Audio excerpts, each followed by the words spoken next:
Assalamualaikum warahmatullahi wabarakatuh. Perkenalkan, nama saya Aulia Putri Qurani dengan NIM 120310020 dari Prodi Teknik Biosistem TPB 13. Di sini saya akan menjelaskan program yang saya buat dengan bidang studi kimia dan matematika.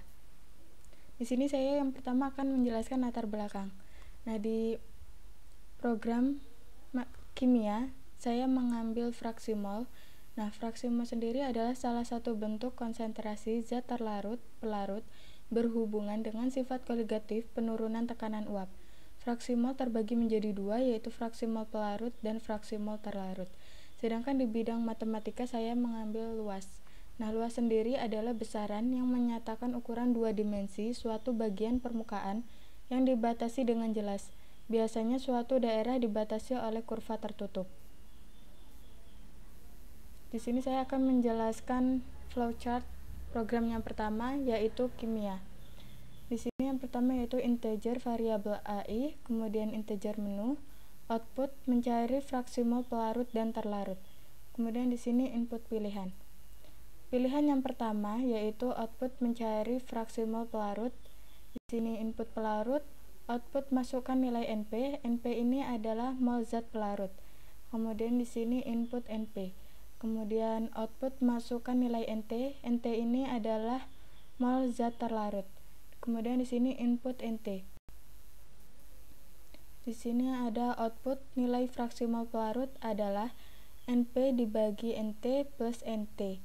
Ini adalah rumus untuk mencari fraksi mol pelarut. Kemudian di sini input hasil. Kemudian di sini ada pilihan yang kedua yaitu output mencari fraksi mol terlarut. Kemudian di sini input terlarut, output masukkan nilai NT, input NT, output masukkan nilai NP, input NP, output nilai fraksi mol terlarut adalah NT dibagi NP plus NT. Ini adalah rumus untuk mencari fraksi mol terlarut. Kemudian di sini input hasil. Di sini kemudian ada output berapa kali perulangan, kemudian input perulangan. Kemudian saya akan menjelaskan program yang kedua.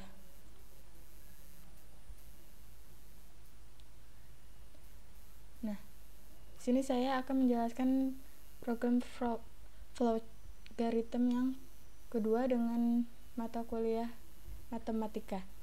Di sini yang pertama yaitu ada integer variabel x, y, dan pilihan, kemudian integer menu, output balok, tabung, dan segitiga, kemudian output pilihan luas yang akan dihitung, kemudian input pilihan. Di sini ada pilihan yang pertama yaitu output mencari luas balok.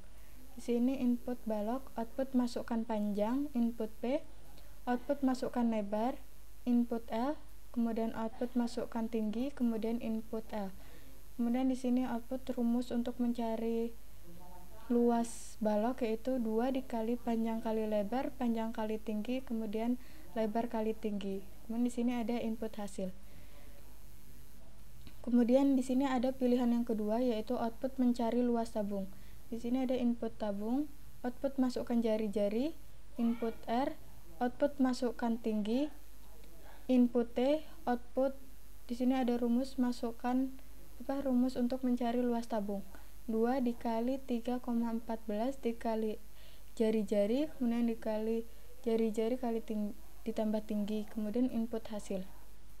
Dan di sini ada pilihan yang ketiga yaitu output mencari luas segitiga. Kemudian input segitiga, output masukkan jari-jari, input R, output rumus R dikali 3,14, kemudian input hasil. Kemudian di sini ada output berapa kali perulangan, kemudian input perulangan. Nah, sekarang saya akan menjelaskan program C++. Yang pertama, ini yang program studi kimia. Yang pertama itu include IOStream, kemudian using namespace std, input main, integer variabel A, kemudian integer variabel I, pilihan, kemudian cout. Pilihan yang pertama yaitu mencari fraksi mol pelarut, kemudian di sini kita kasih n-line. N-line ini adalah agar kita dapat pindah ke barisan yang baru. Kemudian di sini ada cout. Pilihan yang kedua yaitu mencari fraksi mol terlarut. Di sini kita kasih n-line lagi. Kemudian di sini ada cout berapa kali perulangan. Kemudian di sini ada sin A. Di sini ada float, xt, xp, nt, np, dan hasil. Float ini adalah tipe data untuk bilangan desimal atau pecahan. Nah, kemudian di sini ada cout pilihan 1 atau 2, kemudian di sini sin pilihan. Di sini ada if pilihan pertama jika kita memilih pilihan yang pertama. Kemudian di sini ada for i sama dengan 0, i lebih kecil dari a, i plus plus. Di sini ada cout masukkan nilai np, di sini ada sin np. Kemudian ada cout masukkan nilai nt, di sini sin nt. Kemudian di sini hasil sama dengan np dibagi np ditambah nt. Nah, kemudian di sini cout nilai fraksimal pelarut np dibagi np ditambah nt adalah hasil. Kemudian di sini ada cout nline. Nah, di sini ada else if pilihan yang kedua jika kita memilih pilihan yang kedua. Di sini ada for i sama dengan 0, i lebih kecil dari a, i plus plus. Kemudian di sini cout masukkan nilai nt. Kemudian di sini ada sin nt, di sini ada cout, masukkan nilai np, kemudian di sini ada sin np. Kemudian di sini ada hasil nt dibagi np plus nt. Kemudian di sini ada cout nilai fraksimal terlarut nt dibagi np ditambah nt adalah hasil. Kemudian di sini ada cout nline, kemudian di sini ada else, cout pilihan invalid. Else ini apabila kita memilih pilihan yang tidak ada di atas ini, maka dia akan langsung menuju ke else, dan kemudian dia nanti akan menunjukkan kata-kata pilihan invalid. Sekarang kita akan coba.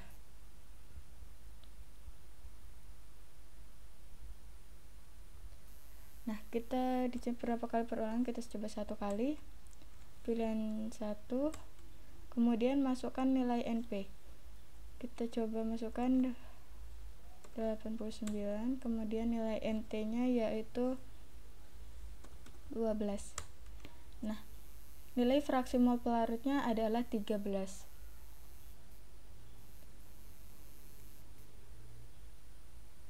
Sekarang kita akan coba yang kedua, pilihan kedua, masukkan nilai nt. Nanti kita coba 14, masukkan nilai np nya 5. Nah, nilai fraksimal terlarutnya adalah 16,8. Kemudian kita akan coba jika kita memilih pilihan yang tidak tersedia. Kita coba, kemudian kita coba angka 3. Nah, jika dia tidak ada, kita tidak memilih salah satu dari sini, maka dia akan muncul pilihan invalid. Sekarang saya akan menjelaskan program yang kedua, yaitu program matematika. Nah, di sini yang pertama kita tulis include iostream, kemudian using namespace std, in main, in variable x, i, kemudian pilihan, cout menu nline, cout pilihan yang pertama yaitu balok, cout pilihan kedua yaitu tabung, kemudian cout pilihan yang ketiga yaitu segitiga. Nah, kemudian di sini ada cout berapa kali perulangan, di sini sin x. Kemudian di sini kita ada float p, luas a, l, t, dan r. Kemudian di sini ada cout pilihan luas yang akan dihitung, kemudian di sini ada sin pilihan. Di sini ada if pilihan yang pertama jika kita memilih pilihan yang pertama. Kemudian di sini ada for i sama dengan 0, i lebih kecil dari x, dan i plus plus.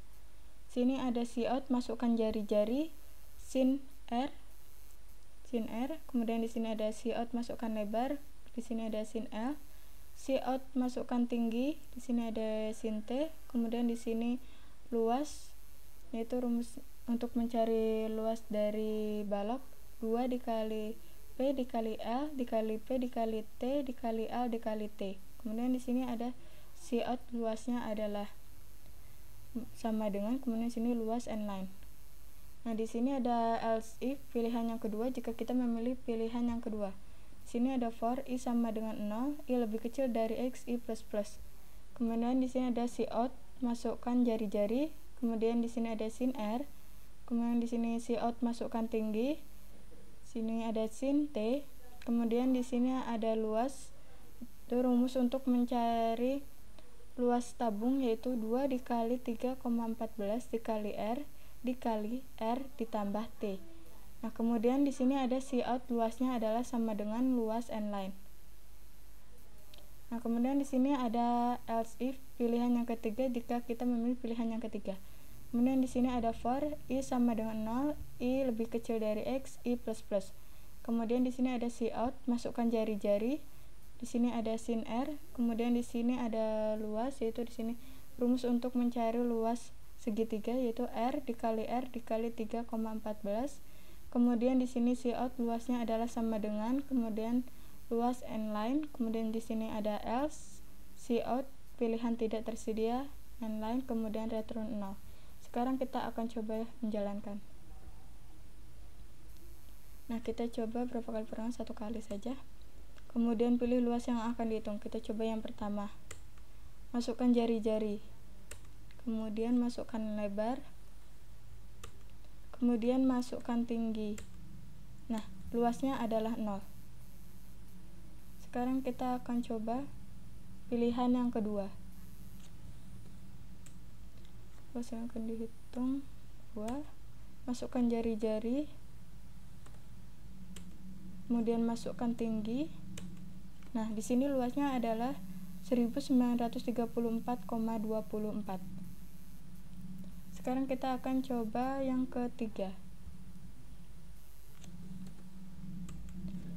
Hitung ketiga, kemudian masukkan jari-jari. Nah, di sini luasnya adalah 153,86. Sekarang jika kita tidak memilih pilihan yang tersedia,